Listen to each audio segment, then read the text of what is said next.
Hello, SBG Book Club. I am Jouelzy, and I have Charlie A. Scott. Did I got it right? Yes, that's Okay. precisely.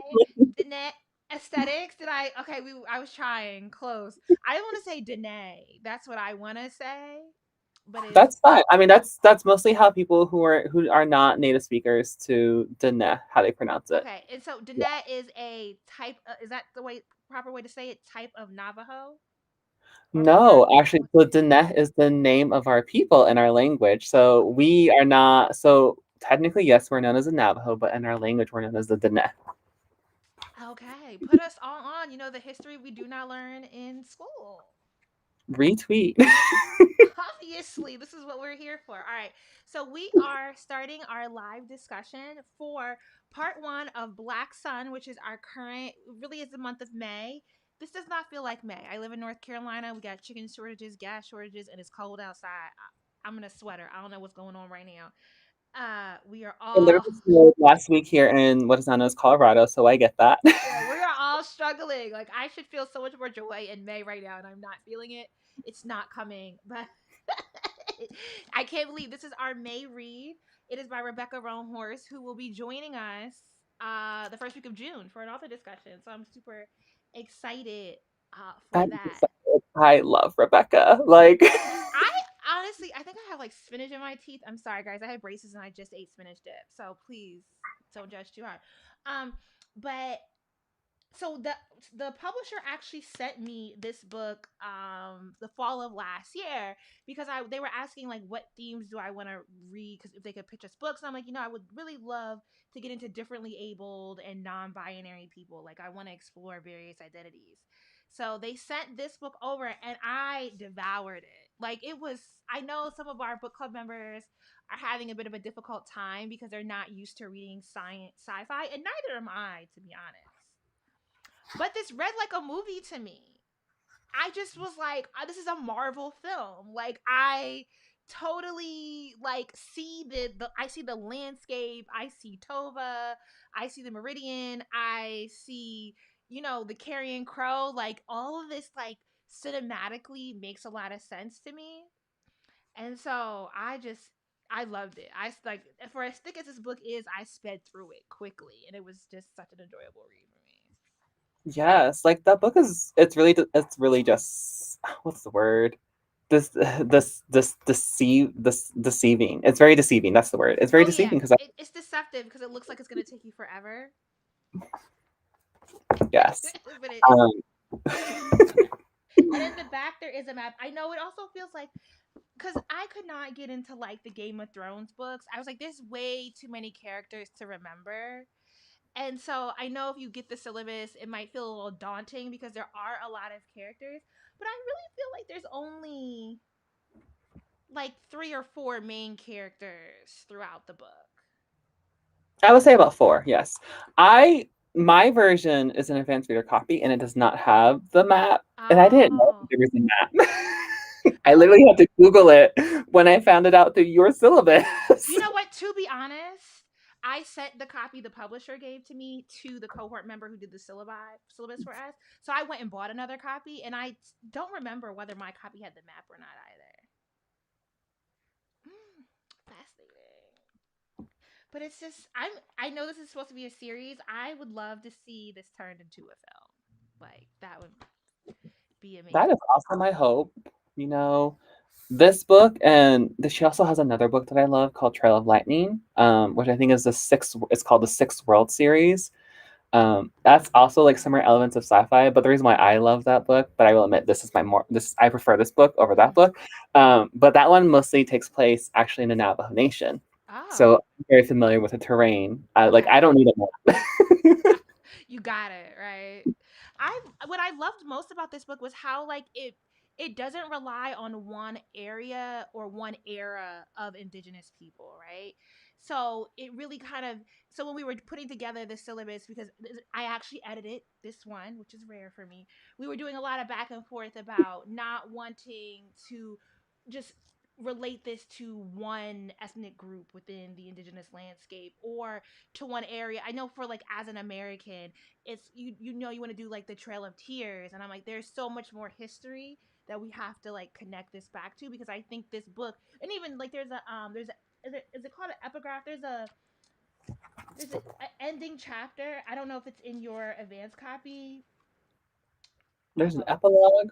Yeah, there was like a note at the end I guess in the acknowledgments, where Rebecca is talking about uh how they, is this sound low? Somebody saying the sound low. About how they were they did all this research across like Pacific Islanders and different communities to include their history and knowledge in this series, so that it wasn't meant to just focus on either one group of people or one time period, and also kind of give you like this idea about the sort of complicatedness of like human people.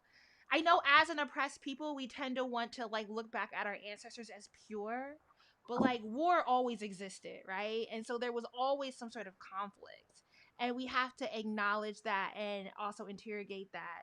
And so I really appreciate, I just appreciate, this book was great. It was really good. No, but that's definitely something I do want to talk about eventually, is the sort of complexity that Rebecca writes with her characters. And she does, and this is the thing I've been seeing in a lot of her books, she doesn't romanticize Indigenous peoples.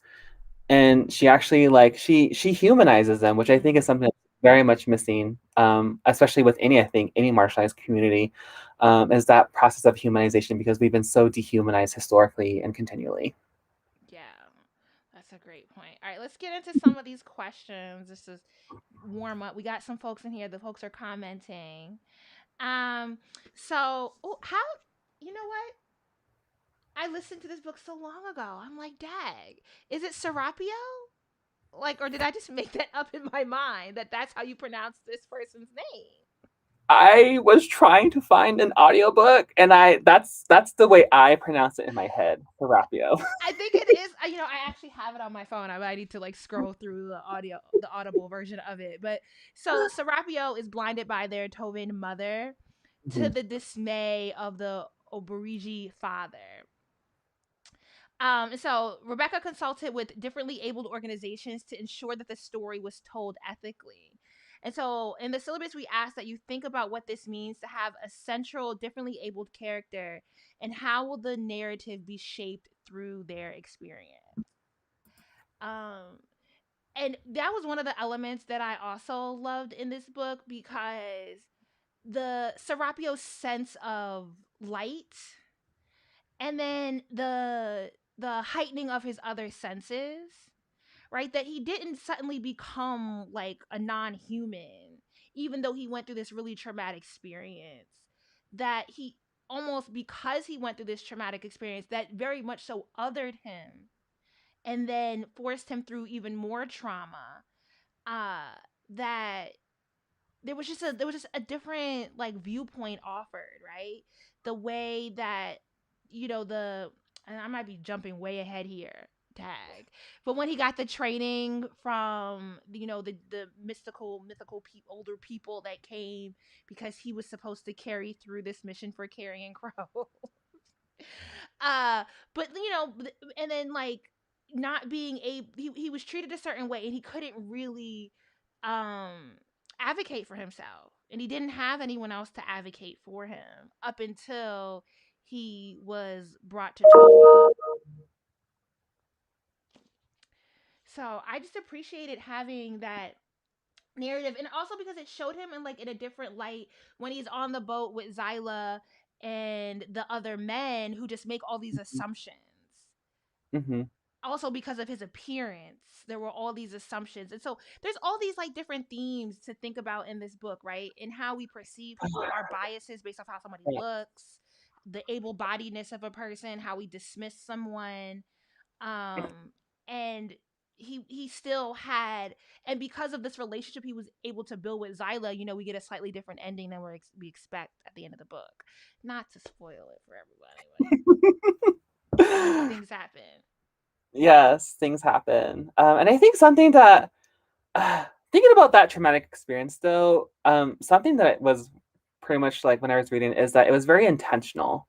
There was a sort of like play of characters that were influencing Serapio's life, and they didn't like give him much to learn about. And I think like with particularly his character, you see that he, yes, he has these teachers, he's these people to guide him, but you also see him like taking on this role of a leader later on in the book.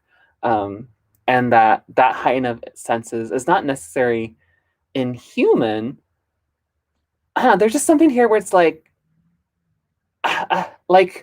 if we were to contrast him with Narapa, is that how you pronounce her name? Well, Narapa. don't be asking me. I'm the mispronouncer of names, but you will say yes for today. Apologies.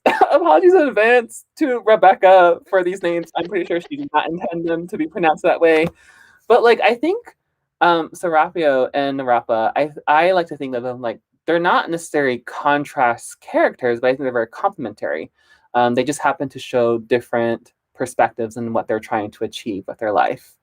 And you also see that the way that they approach their marginalization is also very different too. Because like with Serapio, you get a sense of the Karen Crow and their legacy and this intentionality to be blinded, um, one by seeing what we can only assume is an eclipse, that Mhm. first few chapters, and then you hear more about the story of Narapa and her upbringing and her experience. Like it's just I don't know. I just see like I just wish they weren't like against each other. I think is that like in What? the first part? I mean, no, we don't get that till like part three, but we Oh, I just because I I mean, agree. go ahead. I think, I'm so but you know sorry. what makes their characters complementary, right? Is a struggle, right? And it almost kind of highlights. I was watching Crib Camp on Netflix, which is a documentary about the Disability Act. And how it was like fought for by these differently abled people, and just how we think about like all the assumptions we make about a person based on how we perceive their able-bodiedness, Mhm. right? And in contrast, it's like Narampa is really hindered by her class, right? And that like classism and hierarchy still exists within this indigenous landscape. That her coming, she could never, she tried to be exceptional in the face of this sort of low caste that she comes from, and she was never able to. Oh, we're not suggesting that Narampa and Serapio meet. Like they're actually, we have not given any spoilers, you know, but their characters do kind of, parallel, and you see like how all these biases are just ingrained into society and how Mhm. hard it is to circumvent them, right? Like you get this long journey with Serapio making it to the main city, and then we get this long journey, we will get this long backstory of like what has brought Narampa, to this day. Yes. And I think that's the process of humanizing that I love about this character growth. Because we're getting these backstories of them, and you're seeing them in these situations that would hinder anyone else, but for them it's like this is my life and this is what I need to take on. Um, and I definitely agree, like, like Serapio's. So I'm going to be honest, I don't know too much about once ableism. That's definitely an area that I need to learn more about and research on, Mm-hmm. despite, being a PhD student and like other things. But I do think like with Serapio, there's not like, from what I've heard, there's not that like that sort of like modernization that happens. I mean, that is part of his character, but like you also see like in his relationship with or his interactions with Zyla, he's pretty much a human person until you like do I mean, something to. he is like a human. Like I love the humanity that was given to his storyline, and that humanity really comes through in the ending and how it's kind of ended, because we do kind of get these hints at like this supernatural spirit. But I almost want to say the mysticism that exists in Serapio is in the belief and the value of his people. I think the Carrion Crow all kind of carry this mysticism about them because Mhm, of the belief in their culture, right? Like their mhm, belief in themselves kind of gives them this mysticism. And there's not a clean cut and dry good guy, bad guy scenario in this book, right? It is a very complicated about who gets to rule and when does power and how do we really keep a long-standing democracy? Like who gets to eat the power essentially? Hmm. There's like that complex layer of like the different matrix of power, the different matrix of biases, Yeah, oppression that I are wanted to happening. say Matrix of Domination, which is my favorite theory to talk about because we had Dr. Patricia Hill Collins sit down in the book club and we talked to her about it.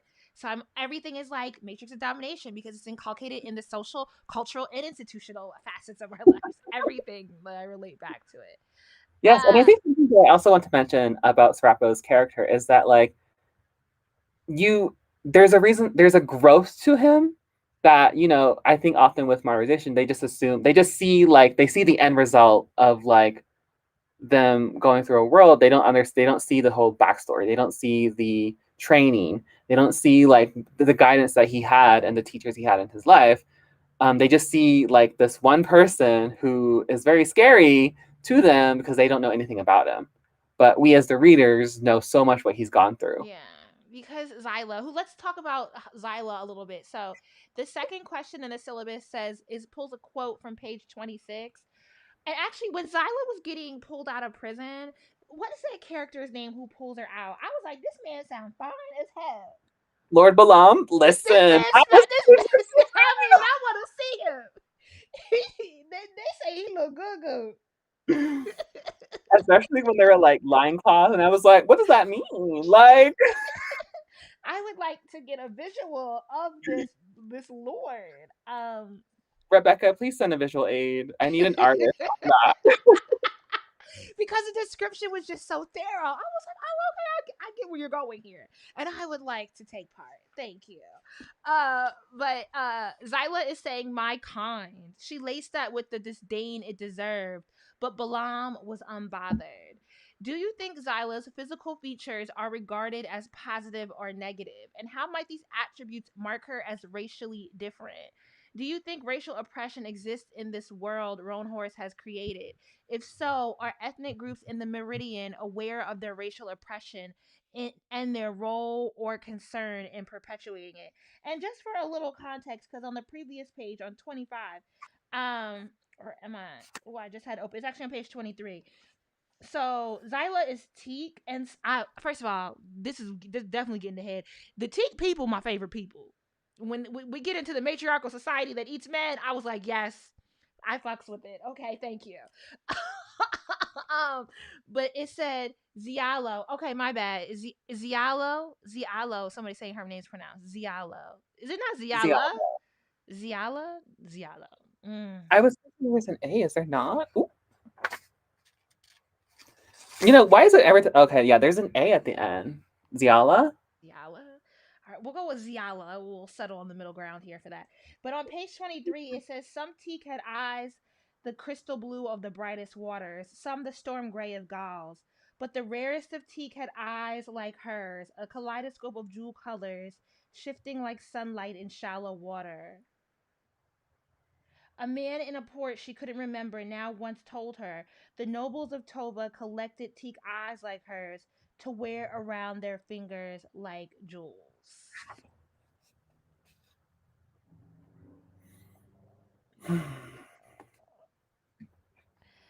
Uh, and I think Ziala, I have to consciously remember this now, does, is it just, I don't know if it's just flattened to like an ethnic thing. Well, maybe it is an ethnic. There obviously is. Is it racism? Is it what is it? Xenophobia? Is it classism? Is it discrimination? There is a power dynamic because it doesn't feel like there is one. I don't know if we could say it's racism because who is the dominating race in Meridian? I would say it's more of like a process of uttering that happens. And like we Mm-hmm. are seeing that with Serapio's character, like there's that process of uttering. And that's something I'm also like hesitant to also say too, like this level of like racism and racial oppression, because like that requires us to use our current understandings of race and racism, particularly within the US, And like this book is supposed to be like pre-colonization, but also not really. Like it's supposed to be like a sort of like it's envisioning a possibility where these people, as based on like the acknowledgments, pre-Columbian or other indigenous communities pre-colonization, exist and continue to navigate the world in so many ways. And so I would say like there's definitely is a process of othering, because like I know within my own community we have stories of like we know that there were other people before us. Not other people before us. There's other people that were different from us, and this is our name for them. Um, and so taking on that framework, I definitely think that because of their sort of their system of globalization, considering that they definitely were like sailors and there was people Mm-hmm. who were like eating. And I think, darn it, I don't. Later on, we see the possibility of flight, but like not from a person. You know, like just like flying bird. I think it's a flying bird. It's like something. I can't remember the exact thing, but I know it's later Right. on. She does have like you know what? Because I want to use a colonizer term of spirit animal, which I know is not. But but she's an indigenous person. Technically, it is her spirit animal, though. No, not Zyla. The other character. The what's his name? He's like the sibling. He's like he's Oh, like one of Narampa's sibling. isn't not Rampa sibling. There's another character. I just know that he's like a warrior figure in Oh, this. the carry-on crow that goes to the military school, and but they all have their own. They all and they do. They all have a crow that's just like sort of like Okay. Game of Thrones with the dogs. Yeah, they do. And is it okay to say that they do actually have their spirit animals that follow them, because these animals are sacred to them. Their crows Yeah. are sacred. They act as they're pretty much named after them. Yeah. Mm. So they have like a specific relationship with them that is rooted in a level of reciprocity, spirituality, that type of thing. Yeah. No, I think it's safe to say spirit animal, but it's like it's not in the way that we understand spirit animal today. Yeah, no, no, not the gentrified version of it, but like the sacred way. No, I'm saying because that's what like I remember like Kerry Washington tweeted something about like her spirit animal, and people were like, "No, girl, you can't say that because we are appropriating something that's sacred to another culture." And so in this book, we see the sacredness of their connections to the various animals that represent a part of them. They're Um, different communities, yeah, now, and totally. in the actual follow-up question in the syllabus asks, what does this brief dialogue reveal about the dynamic between oppressors and the oppressed? And I feel like that actually does kind of follow up to you know what we think about the hierarchies that are beginning to exist at the beginning of the book, right? That we understand that there is a classism that's happening in the society, Mhm. in capitalism. There's a there's definitely a commentary in this book about how capitalism ruins everything, and about how people are able to accumulate private wealth. Where we're in, do we start off in Tova? Is that the city we No, we start start in? off in the Obrigi homelands Yeah, in Kokotla, in the Quokola, mountains. right? So there's this wealth that these lords have accumulated, and then there's Hmm. these people that are being exploited for their labor. And then when we get to Meridian, we have the high priests who have accumulated wealth, and they're because of that, certain families who have proximity to this priesthood have also accumulated wealth. And so, There you know, definitely is. I don't. Is it like a would it be considered a social hierarchy? But there definitely is a hierarchy in terms of like accumulation of resources. I definitely think, and I definitely do like the commentary that Rebecca has integrated against capitalism, because like listen, we see that in the way that um, I think with the city of Tova, you definitely see the sort of like it's not mean gentrification, but the distribution of wealth mhm. and how unequal and uneven it is Yeah, within because that like, word. what's Because the you have like, Coyote Mall? mm-hmm, Where Narampa is from.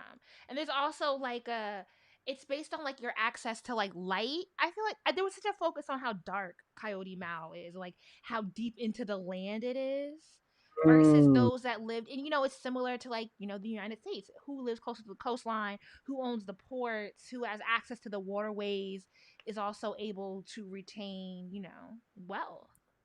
that axis of light is so important because like within this, like literally within those first few chapters, we understand the importance of the sun, Mm-hmm. the significance of it, and the fact that Narampa is the sun priest, and so she's considered the crux of their social hierarchy.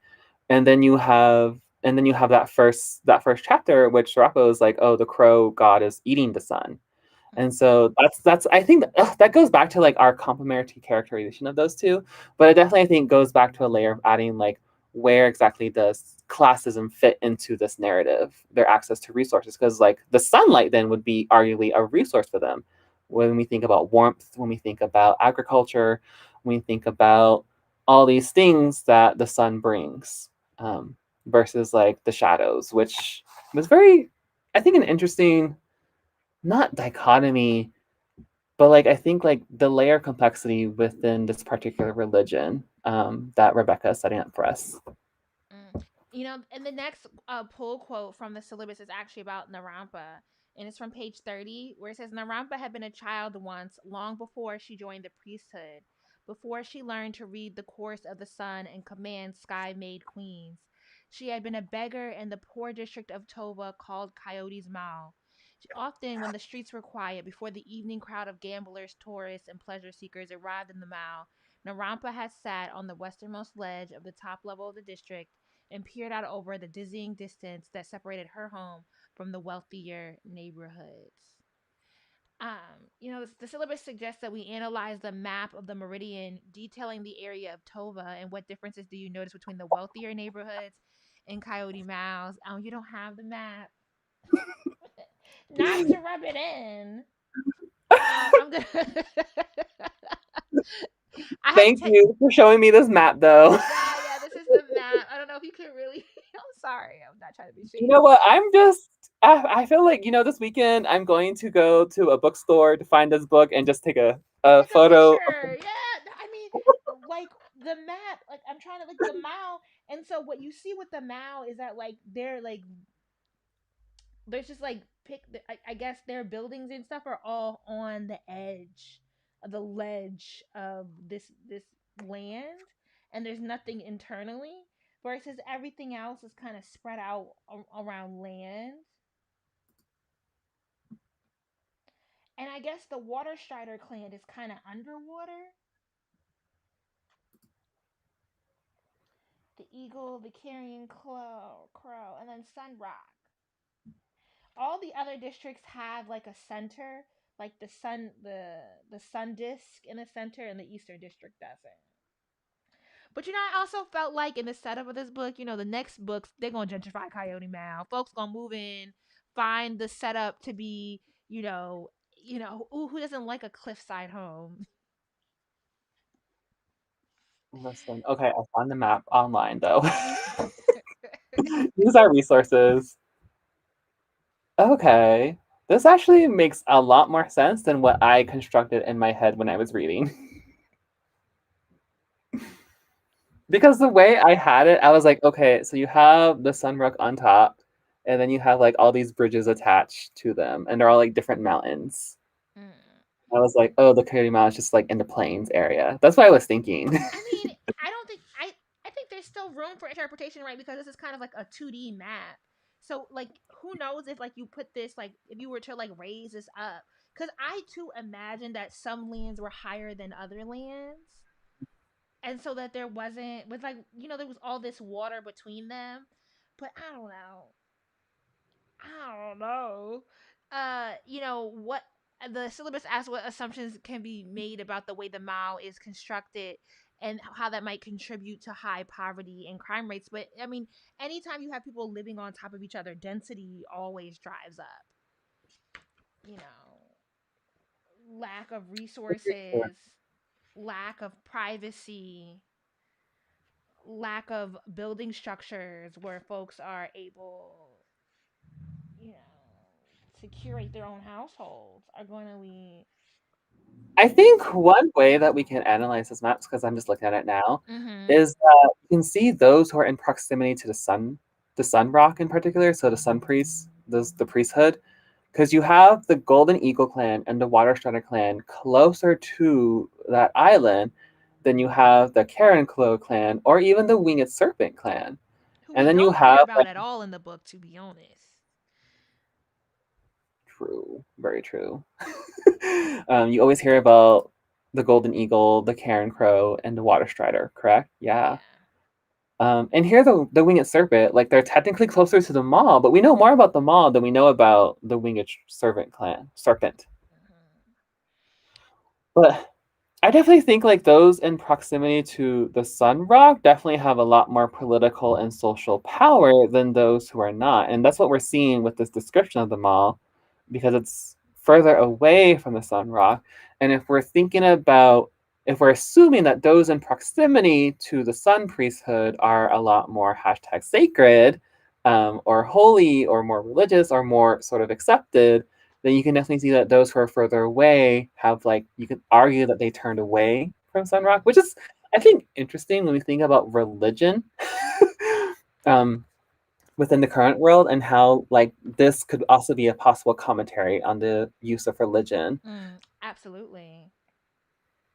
And how religion can be, turned at weaponized essentially, right? Because that's what comes out to the root of the story, right? As well, whose religion is correct, whose religion is right, and then what does it mean when your religion calls for violence? What does it mean when your religion calls for like a militarized peace, Hmm. right? Because we're going potentially. Oh, my Google Home just be going off randomly. But technically, it goes from there's an argument about should the high priest stay or should one of these clans take over, and well, what neither is the good guy, right? Like both have complications, both abuse their power, and both are just seeking power. Essentially, they're not actually are they really seeking peace and therefore safety and equity for everybody. And you have Narapa, who is like from the mall, and so is very intimate with poverty, Mm.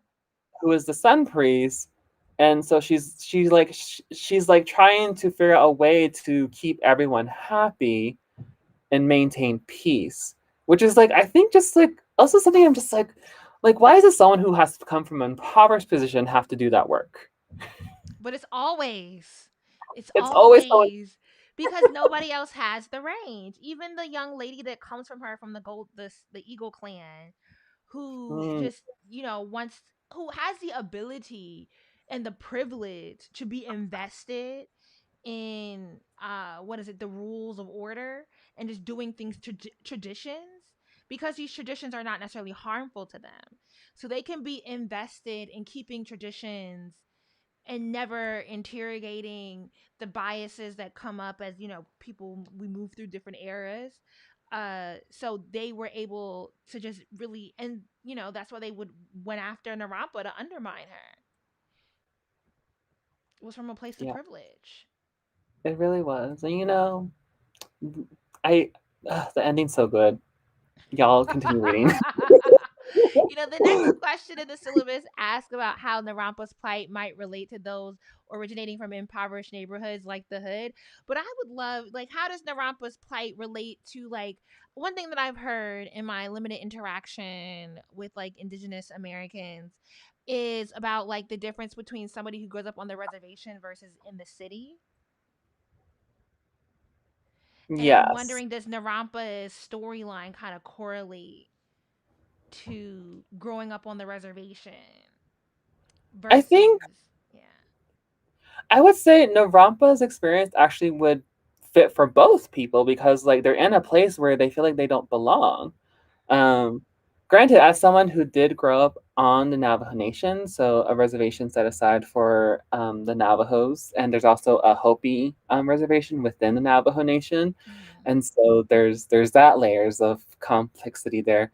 But I know, particularly with my own experiences, that like growing up in a city is just like what does it mean to have access to these resources, but also still experience poverty on a different level?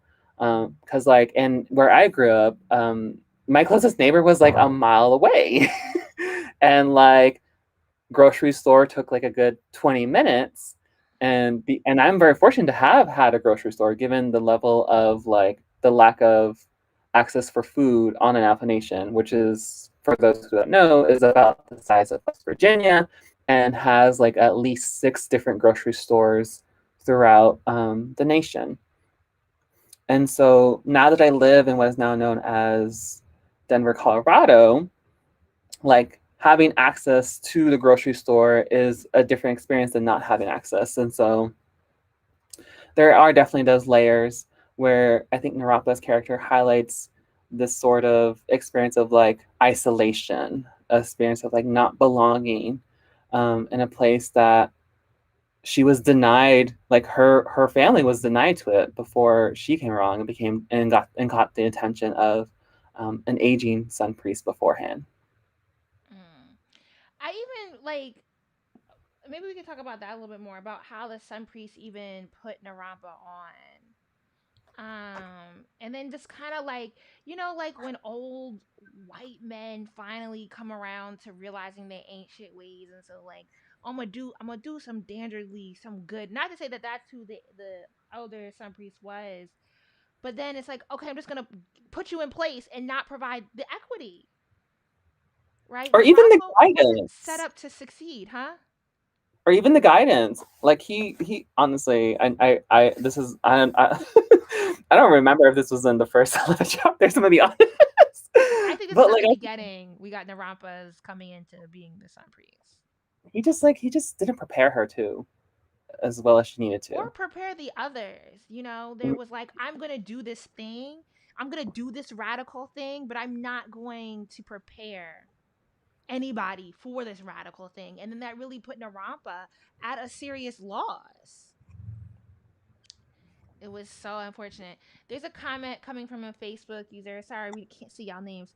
There's a constant talk throughout the book of cults and old religion, and that the new religion is what actually brought folks together and thriving, and not the old gods. They are looked at lesser than, and I thought about how the main religions, especially Abrahamic, seem less violent, although they're not, and more traditional indigenous religions or traditions are looked up at less than and not as powerful. And Abrahamic religions is like how Christianity is viewed as more validated than, religions of, uh, the old or traditional or religions of our ancestors. The actual like the new religion actually kind of reminded me of like Rwanda. There's militarized peace in Rwanda since the with Kagame, who is the long-standing president. He's had power for like the past 15 years or so in Rwanda. And so they, like I've actually had friends that have gone to Rwanda, and everyone's like, it's a beautiful country, it's amazing, it's actually doing really well, but it is militarized. Like the peace is run by a president who doesn't, it's not necessarily a democracy, it's not necessarily a piece of the people, it is a piece that is provided by a certain person having power in that country. Um and then you kind of get into like, it's good, right, because things are good, but is it good because who has autonomy, and what does it mean when we start complicating the different interests of different people, in being able to have ownership of the politics of their day-to-day life.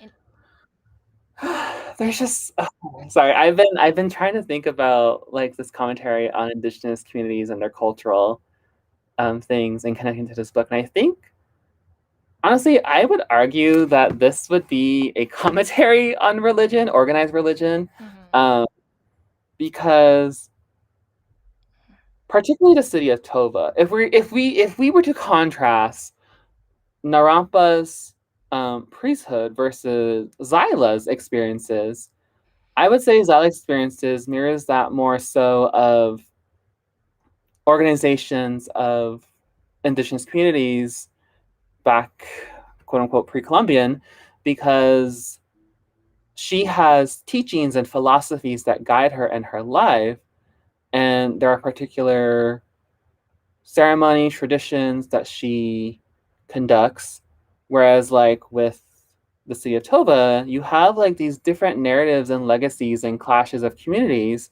that is sort of like they're very they don't necessarily work, but somehow they do. Except like with what happened to the Karen Crow clan, in my opinion. And so each clan by itself has like its own set of guidance principles, but then they're organized by the Sun Priest as a way to maintain a sense of like democracy or peace, if that makes sense. So I definitely think there's like a layer of like the way that organized religion is potentially seen as like more peaceful, but what we're seeing in this book and what we're seeing like in our history is that organization has actually done more harm. Or how does Um, organized religion even get brought to us? I think there's definitely a commentary on how it takes it requires a loss. So mm, within, the Sun Priest, we have a clan that had to take a significant loss in order for this organized religion to be the standard. And that's definitely a commentary on. It's not to say is this new religion right or wrong, and because again, the story definitely complicates this idea between the carrion crow and the sun god priest. Like who's the better one? Neither. It also kind of is like a commentary on, like, like within the black community, how was Christianity brought to us, right? um so is it that the old, but we also have to acknowledge that the old ways had their own patriarchy in them, their own sort of negativities present in these various mhm. religions. uh and we do, They have complex understandings that we won't know because of the loss of them that had happened for this organized religion. Abra, Abrahamic. Is that how yeah. you pronounce it? Listen, see, I also have struggled with English words, the colonized language, as you said earlier. Yeah. Let's get into the do you think generational wealth is an aspect of the prosperity of the Sky Made clans? What do you again think this implies about the poor in the Coyote Mount? And I mean, this is definitely a commentary on capitalism. That the carrion crow and the eagle and the different clans had some wealth that they were able to pass down and hold on to because of the trades that they had in their businesses. Mhm. And the sky were the sun priests only surviving because they were having these clans pay them too, like they were taxing I'm pretty sure they were giving like contributions. It was weird like that. I also think, if I remember correctly, what happened, the Carol Knight of Knives, them? the Yeah. Karen Pro Knight of Knives also is what gave them wealth too. So there's so much because if I remember correctly, the Karen Crow was also like pretty wealthy before the Knight of Knives. So definitely you're seeing like the Sun Priest like accruing wealth through the loss of like other people. Yeah. All right. The next quote on. I'm sorry. I just got an email about another discussion we're having. I'm like, did I agree to do all these things this weekend? So the next quote is from page 34 to 35. The truth was that as much as she loved the city, this oh man, this is one of my favorite quotes from the book because this is such a commentary on exceptionalism, and like, any oppressed people can really relate to this quote in trying to survive in a society, in a system that's meant to kill you. There's actually a theory that I was reading up because of a cohort member called Captive Maternal, that's a commentary on how like black people will participate in an effort to survive, will participate in the same system that is built to oppress them, like two-party electorate politics, or like the mother takes such good care and wants to keep her child alive that she will sacrifice in order to sustain. And I think that's kind of like what Narampa is. She's caught up in trying to succeed in a system that is never going to let her truly succeed. But let me get to the quote because I could go on and on and on. So this is from page 34 to 35. The truth was that as much as she loved the city did not love her back. It had little use for a Mao beggar girl, some use for a clever servant who caught the attention of the aging and eccentric sun priest, more use for an unlikely decadent who had an uncanny ability to read the stars and outshine her society classmates, and a final and blistering use for an idealistic young sun priest who thought she could make a change to her beloved city, but instead only made enemies. That is such a good quote, though. Like, That was so thorough.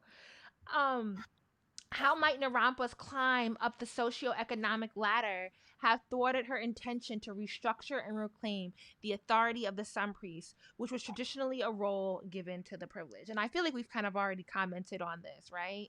That the previous sun priest didn't set her up.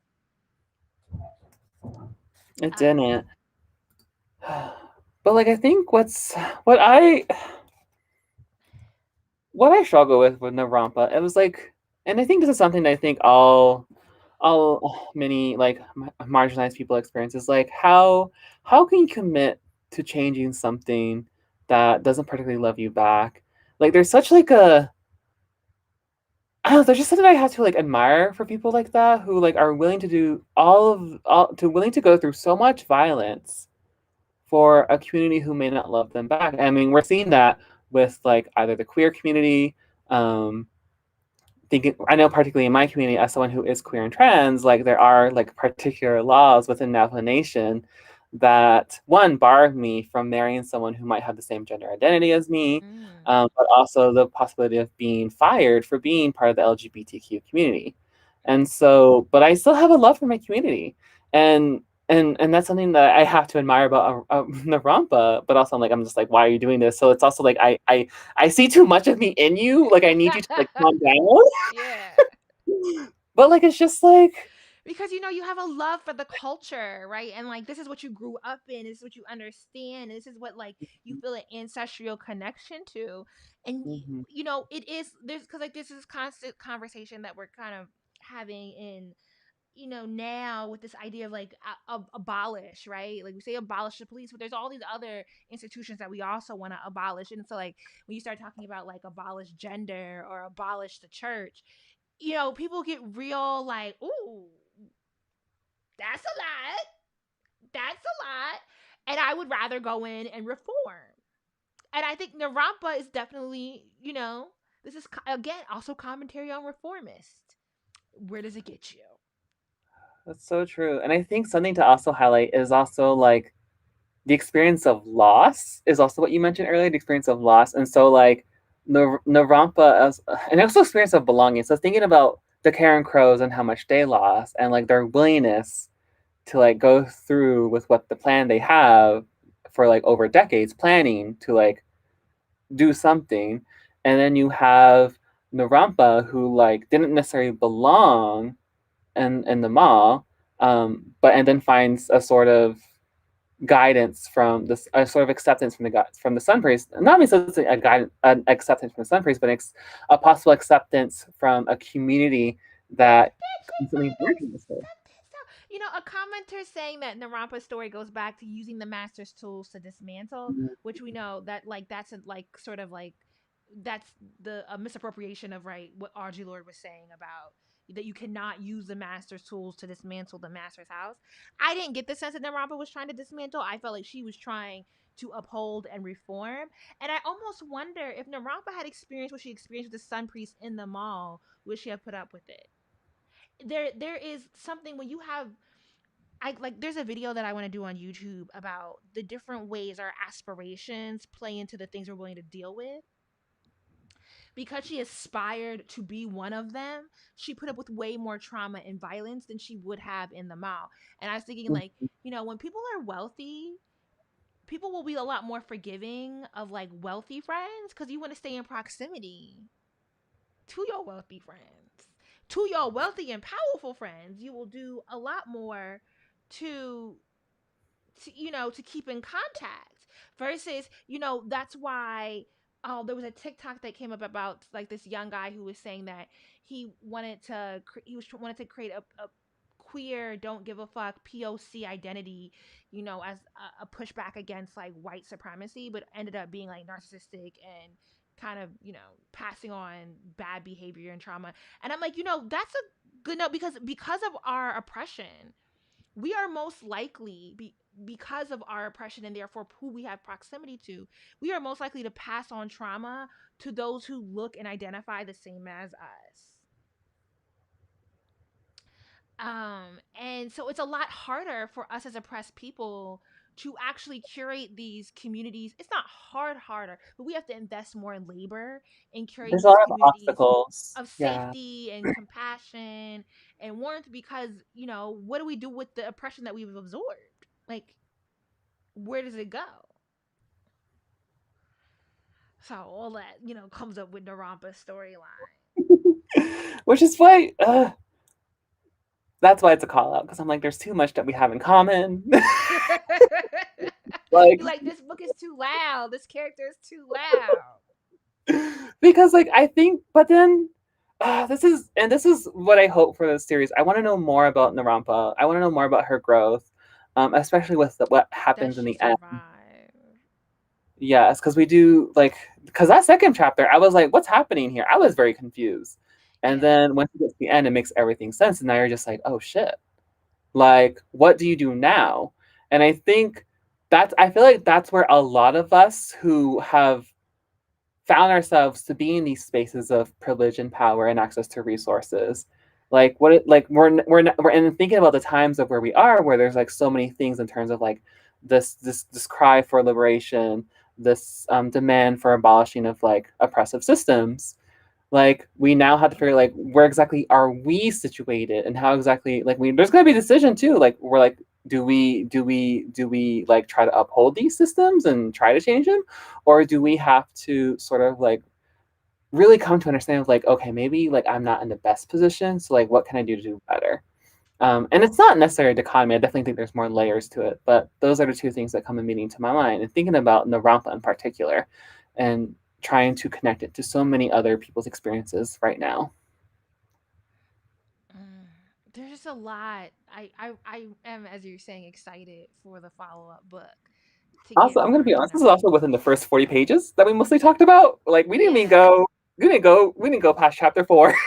I know. We're like, we only got like 7 minutes left, and I'm like, let me scroll through. But I feel like we've hit in some other notes. I've just only been asking questions. All right, let's just get into chapter. So the young lady at the sun priest that wants to usurp Narampa is Abba, and Not me trying to figure out where this is at. it's on page 98. Okay, thank you. Also, I just realized that the page numbers I have are different. Oh wow, because you got the ARC copy. I know. Okay, right there, Abba. Mm. Yeah.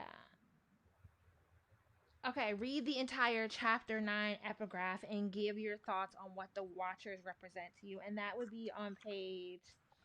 Let me pull it up. We were so worried about talking about the ending, and we were really just talking about all this stuff that happens in the beginning of the book.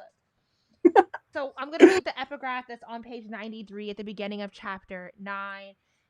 It says, City of Toba, year 325 of the sun, 19 days before convergence.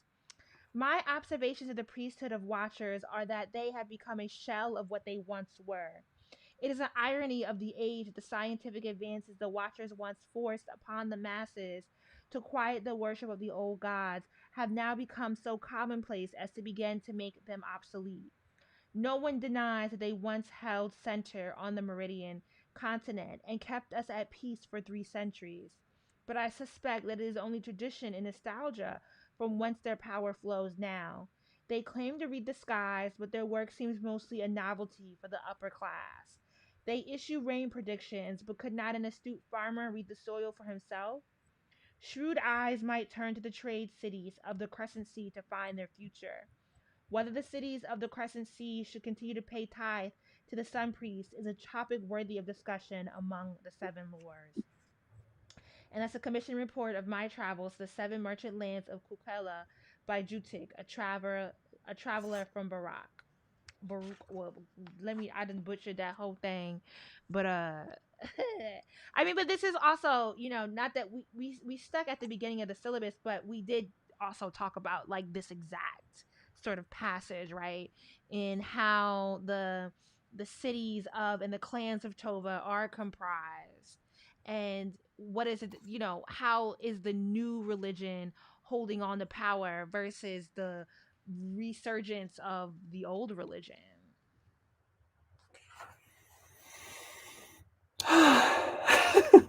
I think like something that just like comes like the fact that this particular person, Jutik, argues that they only hold power because of tradition, I think says a lot um, on the type of romanticization that happens in our communities and like how we hold on to different traditions and how might like how like what exactly I don't know. I just get back to that question of loss, that inquiry of loss of like what have we truly lost and like what has been replaced or forced upon us in a way that creates more trauma, creates more harm, creates more marginalization.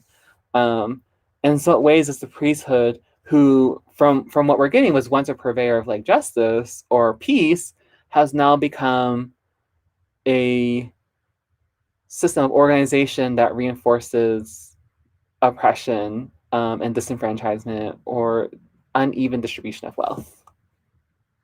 Mhm. Yeah. It's just, It's a very okay, layered book. Huh? I feel like I have to like DM Rebecca and be like, can we talk about this? You can definitely Like, join us for the author chat. It's June 3rd. It's 6 p.m. Eastern Standard Time. But if you want to pull up and have a word, I can definitely cue you in. I'm very serious. We can do that. let's definitely talk about it because I don't think I've had the chance to talk to Rebecca about Black Sun. I've talked about her book Trail of Lightning with her Yeah. multiple times. But I think with this book, it's just there's something about it. I particularly like it because of like the trans and queer representation Mm-hmm. that I enjoy, and she knows how much I enjoy that. But these other questions you've had me asking and like thinking of, I'm just like, oh shit, there's so much more. Yeah, that's why our syllabus is like 78 pages. It's ridiculous. It's Definitely really check this out. long, Yeah. but thank y'all. So, thank you for joining. We're going to close out here.